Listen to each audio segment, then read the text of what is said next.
viagem pelos 7 mares, a batata desembarcou na Europa, provavelmente com os navegadores espanhóis, por volta de 1550. Em pouco tempo, já florescia no Velho Mundo. Foi muito bem recebida porque, naquela época, a Europa não produzia comida suficiente para toda a população. E foi salvadora onde a fome era maior, como na Irlanda. Na ilha, ao lado da Grã-Bretanha, a batata gerou saúde e lendas. Uma delas diz que um navio espanhol naufragou e as batatas chegaram rolando pela praia. Outra aponta o endereço exato para onde ela teria ido, na cidade de Youghal. Com o volante do lado direito, na mão inglesa, nós fomos atrás e encontramos o casarão, esquecido ao lado de um cemitério. Eu conversei com os responsáveis pela igreja e eles me autorizaram a passar por aqui, pelo antigo cemitério, e ainda me deram uma dica preciosa. Eles disseram que do muro que faz fundo com a casa, dá para ver o quintal. E dá mesmo. Aqui, neste quintal, a batata teria sido plantada pela primeira vez uns 400 anos atrás. Certeza mesmo é que ela foi decisiva. Durante os séculos XVIII e XIX, a batata praticamente define a história irlandesa. Não se pode imaginar a Irlanda sem a batata. Para a metade mais pobre da população, era o único alimento sólido disponível. Neste museu, o exemplo.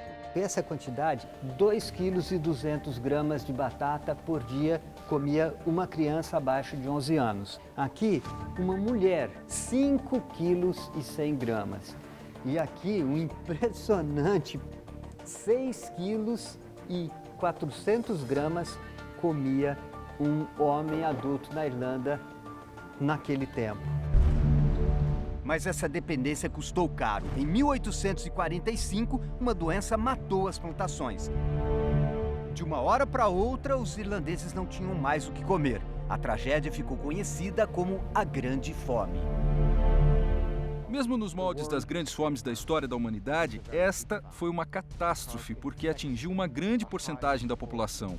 Algo como 1.800.000 irlandeses morreram e outro tanto deste teve que imigrar.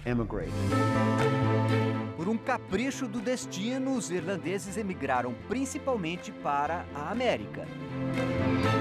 Numa manhã bonita como essa, até que dá vontade de fazer uma viagem de navio. Mas há 170 anos não era bem assim. Esse aqui, por exemplo, transportava algodão para os Estados Unidos. O dono fez umas alteraçõezinhas, poucas, porque era caro, e já começou a transportar pessoas. A passagem para os Estados Unidos custava o equivalente a 6 meses de salário, e mesmo assim as condições eram horríveis.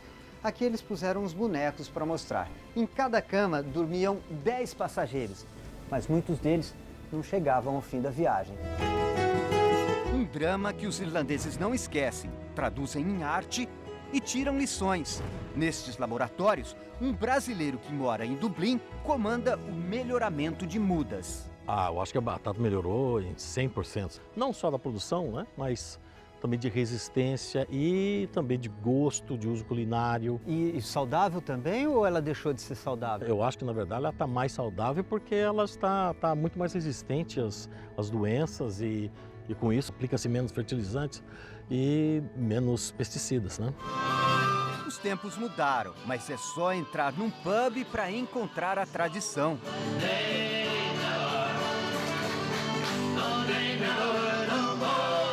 Além de boa música, o cardápio vai ter sempre a dupla preferida. Fish and chips, peixe com batata frita.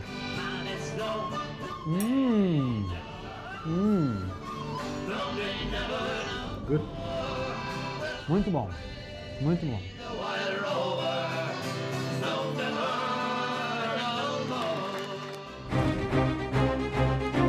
A cozinha vive sacramentando casamentos perfeitos. É claro que o destino também tem que ajudar. Olha a nossa dupla querida, arroz e feijão, nascidos um para o outro. Mas pensa que foi fácil? Os dois viajaram muito para poder ficar juntos. O feijão, como a gente já viu, veio das montanhas das Américas. O arroz é da Ásia, saiu do outro lado do mundo. E vai dizer que a química dos dois não combina. O arroz até mudou. Sabia que ele nasceu vermelho? Era vermelho quando foi levado da China para a Europa. Em Portugal, foi plantado nas planícies do Vale do Rio Tejo e de lá veio para o Brasil. Chegou aqui vermelhinho ainda. Só mais tarde trouxeram os grãos brancos que dominaram. Mas o escuro voltou a ser chique. Um dos cultivos mais famosos do mundo está no sul da França. A região de Camargue, perto de Marsella, no sul da França, tem até uma casa do arroz, onde se pode aprender porque o integral é mais saudável que o beneficiado. O agricultor Jacques Rosier tem um esquema legal. Ele faz o beneficiamento em máquinas pequenas para a gente entender como o mesmo tipo de grão dá produtos diferentes. Para o arroz integral, a máquina só tira a casca e pronto. Já sai no fim da linha, certinho para ser consumido. No beneficiamento completo, depois de descascado, o arroz ainda vai para dentro da polidora. E aí ele vai passar por esse moinho que tem uma pedra mó, assim. Ela gira aqui dentro dessa máquina, nesse formato. Lixa o arroz, tira uma parte dele e ele passa a ser o arroz beneficiado, que é o que a gente conhece, o arroz branco. Essa parte tem praticamente só amido, fonte de energia. E esse é o problema. O polimento tira o farelo e o germe, onde estão a maioria dos nutrientes, vitaminas, minerais e um monte de proteínas. Na medida em que ocorreu uma mudança na forma de viver, que nós gastamos menos energia, nós temos que nos preocupar cada vez mais em ingerir alimentos que têm uma alta densidade nutricional. Então, é o caso do arroz integral. Então, se a gente puder escolher, a gente escolhe o arroz polido ou o integral? O integral.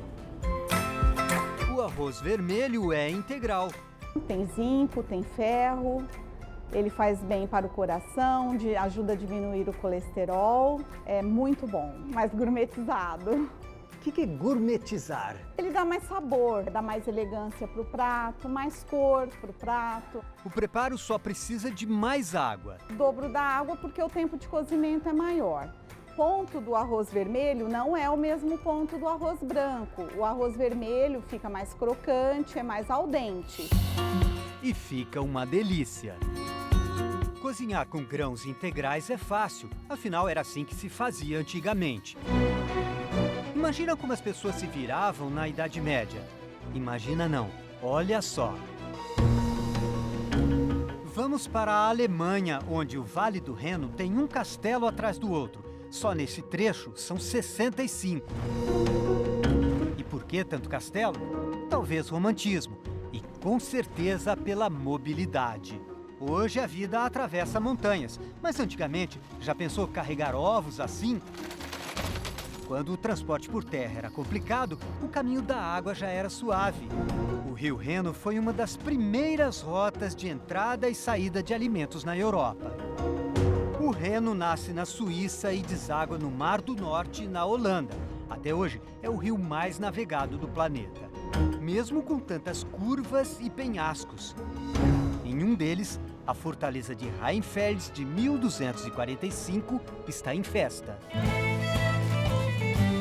Cavaleiros e donzelas vieram de todo o reino em busca de aventura e comida. Este padeiro é mestre em receitas medievais. Gesund, lecker. Michael Müller conta que o pão integral de centeio pesa 3 quilos e leva 2 horas para assar. Uma fatia vale por uma refeição. Müller faz questão de ser tradicional, só arrisca uma mudança em nome da saúde. Ele adora o pão feito com os grãos da vizinhança e os reforços que o Rio Reno trouxe das Américas: chia e quinoa. Um gosto forte, é até difícil de mastigar. E a gente percebe que sustenta. energia para brincar de princesa e herói. Resistindo ao tempo, os castelos salvaram os contos de fada e os registros da história. A abadia de Seligenstadt, construída em 830, guarda costumes de 1.200 anos. Nesta região, quando um mosteiro era erguido, os monges plantavam trigo e uva para o pão e vinho, flores para a produção de mel e faziam um jardim de ervas, de onde tiravam temperos e remédios. Desde então, a saúde nunca deixou de andar por aqui. Na biblioteca, raridades como a Bíblia, escrita e ilustrada à mão. Porão, refeitório, utensílios que, usados dia após dia, alimentaram séculos. E um lugar assim, que une a tradição ao conhecimento científico, é perfeito para viajar no tempo. Como se a gente passasse por uma porta e voltasse 1000 anos na história. Dá para andar pela cozinha, entre as mesmas paredes onde os monges trabalhavam, para descobrir, de verdade, como era feita a comida na Idade Média. O fogo ficava num lugar aberto, aquecia o ambiente inteiro. Panelas e caldeirões tinham pés para manter distância da chama. A historiadora Heike Wirth, especialista no assunto, diz que comida era muito caro. A alimentação consumia 80% do que as pessoas ganhavam. Só os mais ricos podiam comprar carne, aves e temperos, que valiam ouro. Para a maioria, a base era o trigo, que parece europeu, mas não é. O trigo, a cevada, o centeio são do Oriente Médio. Esse era o pão típico da Idade Média deste lugar. Ele é achatado, durinho e servia como prato. Eu perguntei se esse não seria talvez o começo da pizza. Ela falou que não. Essa é uma receita desse lugar, dessa abadia. Ok. A gente acredita. Mas que parece pizza, parece. Como até o pão era caro, a comida de todo dia era esse mingau de trigo, sem sal, sem cor, sem graça.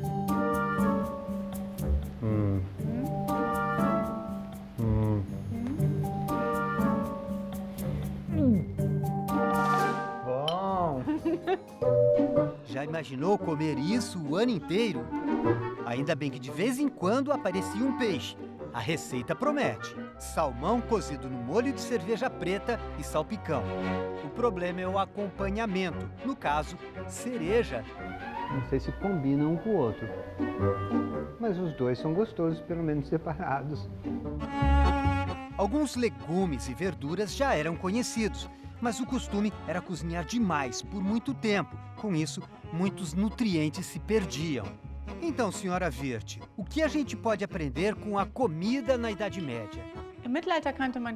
Na Idade Média não se conhecia as vitaminas nem os elementos. Além disso, comia-se sempre os mesmos alimentos sem variar. A dieta não balanceada e a falta de nutrientes levavam a doenças. E isso a gente constata estudando os ossos das pessoas daquele tempo. E o resumo da ópera? Und heute, was soll man essen? E hoje, o que a gente deve comer? Ah, de tudo um pouco. Opções a gente tem aos montes. Diante desta sorte de hoje, variar é um santo remédio.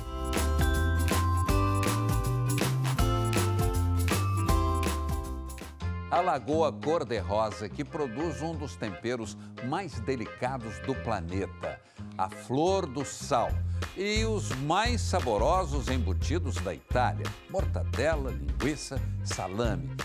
Quem não gosta? Voltamos já já.